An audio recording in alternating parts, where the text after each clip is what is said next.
Otep à tous, bien-aimés frères et sœurs. Pourquoi les généraux français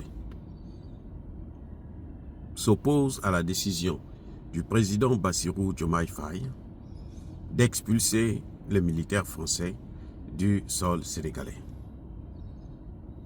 De quel droit peuvent-ils se permettre une telle affirmation, une telle position? Comment les choses se sont déroulées? En fait, comme vous le savez tous, le président Bassirou Diomaye Faye avait manifesté sa volonté de se séparer des militaires français. Nous le savons tous. C'est une position que personne ne conteste. D'ailleurs, elle est soutenue par la majorité des Sénégalais et même des Africains. L'armée française, c'est une armée coloniale.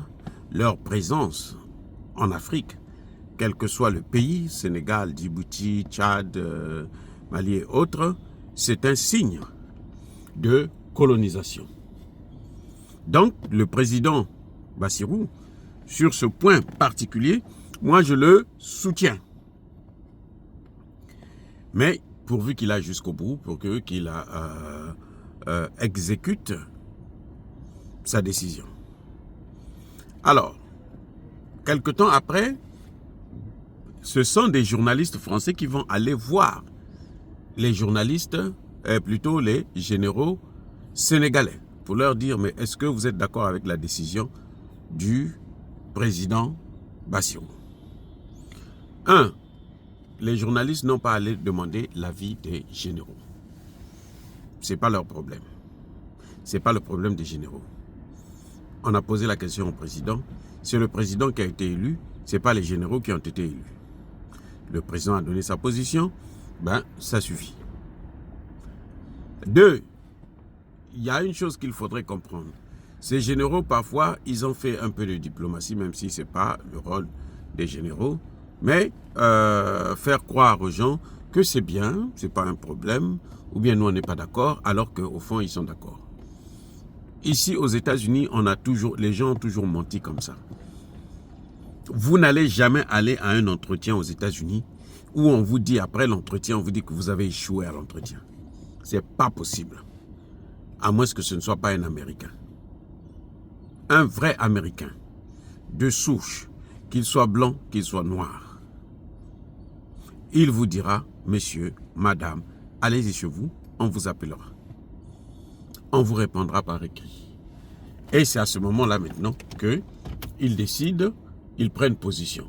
Soit ils, comment dirais-je, ils vous appellent s'ils ont vraiment besoin de vous, soit, ils vous envoient une lettre pour dire que, malheureusement, avec tout le baratin possible, que nous avons choisi quelqu'un d'autre. Donc, les généraux sénégalais peuvent aussi mentir aux journalistes en faisant croire que non, ils ne sont pas d'accord avec ces décisions, mais au fond, ils sont d'accord. Parce que les généraux savent, il ne faut pas l'oublier, que la position que Bassirou a prise, c'est la position de l'ensemble des Sénégalais, de la très grande majorité des Sénégalais. Et la position des généraux, là, les gens s'en fichent de ça. Ils n'ont pas élu un général, ils ont élu Bassirou. Et donc, c'est Bassirou qui prend les décisions qui les arrangent. Et que Bassirou, quand il l'a décidé comme ça, tous les Sénégalais, la plupart étaient contents. En Afrique, c'était la joie. Oui, ça c'est un autre élément. Troisième élément, qui est le plus important, qui est le plus probable, c'est que, c'est un rappel à l'ordre des Français à Bassirou. C'est-à-dire que les Français se disent, attendez, ce type-là, lui, il a quoi? Nous, on lui a donné le pouvoir, nous, on a fait la campagne pour lui, nous, on a manipulé la jeunesse sénégalaise pour qu'il puisse être élu, et puis lui, il veut maintenant nous chasser. Il dit non, ça ne doit pas se passer comme ça.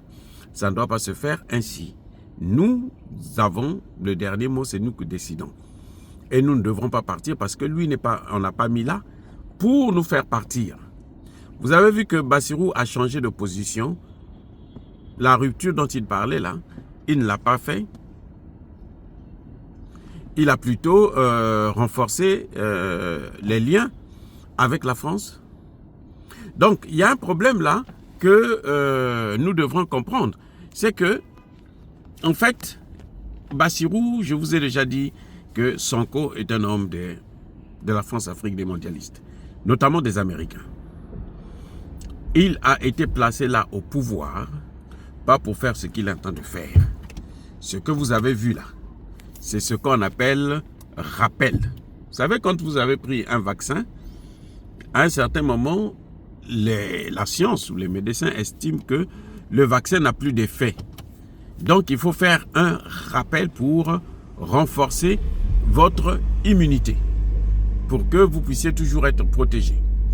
Voilà en réalité ce qui est en train de se passer actuellement au Sénégal.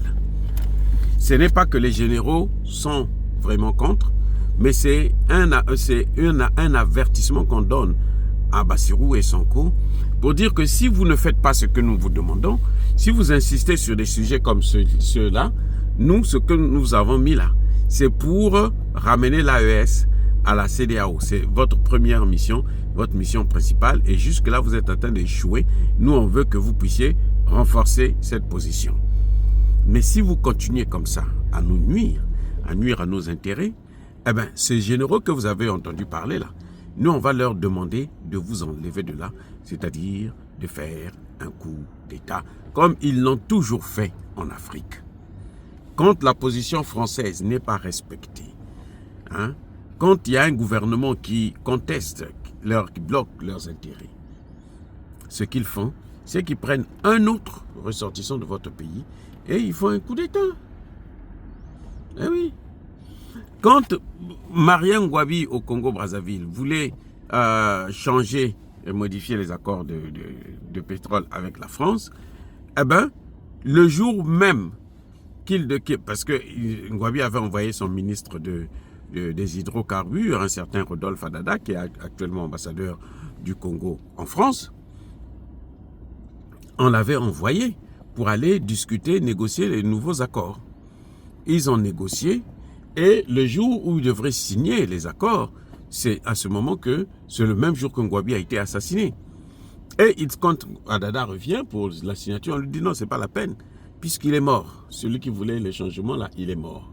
Donc tu peux repartir bredouille. Va dire au nouveau gouvernement que ça, ce sont des intérêts qu'on ne peut pas toucher.